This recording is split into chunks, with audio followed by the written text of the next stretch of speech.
तो प्यारे बच्चों, आज की इस वीडियो में बात करेंगे न्यूक्लिक अम्ल क्या है, न्यूक्लिक अम्लों का रासायनिक संगठन क्या होता है, न्यूक्लिक अम्लों की प्राथमिक तथा द्वितीयक संरचना क्या होती है, या फिर न्यूक्लिक अम्ल क्या है, न्यूक्लिक अम्लों का रासायनिक संगठन समझाइए। या फिर पूछ सकता है डीएनए की संरचना का सचित्र वर्णन कीजिए।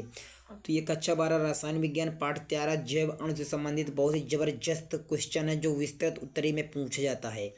तो देखिए न्यूक्लिक अम्ल क्या है। कोशिका के नाभिक में उपस्थित वे कण जो आनुवंशिकता के लिए उत्तरदायी होते हैं क्रोमोसोम कहलाते हैं। ये प्रोटीन तथा अम्ल प्रकार के जैव अणु से मिलकर बने होते हैं जिन्हें न्यूक्लिक अम्ल कहते हैं।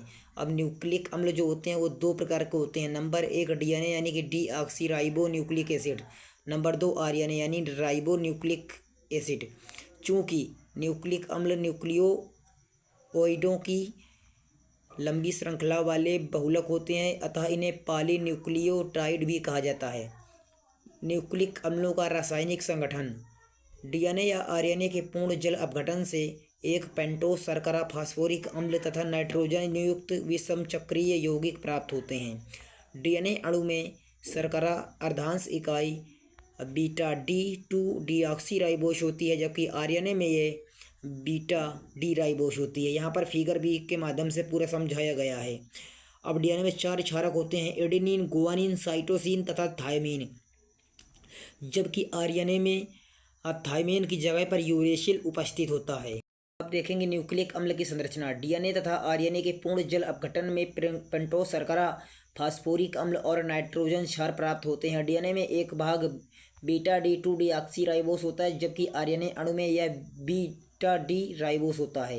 किसी क्षारक के शर्करा की 1,1 की स्थिति पर जुड़ने से निर्मित इकाई को न्यूक्लियोसाइड कहते हैं। क्षारक से विभेद करने के लिए शर्करा के कार्बनों को 1,1, 1 स्क्वायर, 1 क्यूब आदि से अंकित किया जाता है। जब न्यूक्लियोसाइड शर्करा अर्धांश में 5,1 उपस्थिति में बंधता है तो हमें न्यूक्लियोटाइड प्राप्त होता है।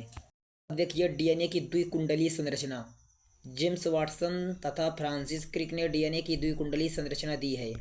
न्यूक्लिक अम्ल की दो श्रृंखलाएं आपस में कुंडलित रहती हैं तथा क्षारक युगलों के मध्य हाइड्रोजन आबंध द्वारा आपस में जुड़ी रहती हैं। दोनों रज्जुक एक दूसरे की पूरक होती हैं क्योंकि क्षारकों के विशिष्ट युगलों के मध्य हाइड्रोजन आबंध बनाते हैं। एडेनिन थायमिन के साथ हाइड्रोजन आबंध बनाता है, जबकि साइटोसिन गुआनिन के साथ हाइड्रोजन आबंध बनाता है।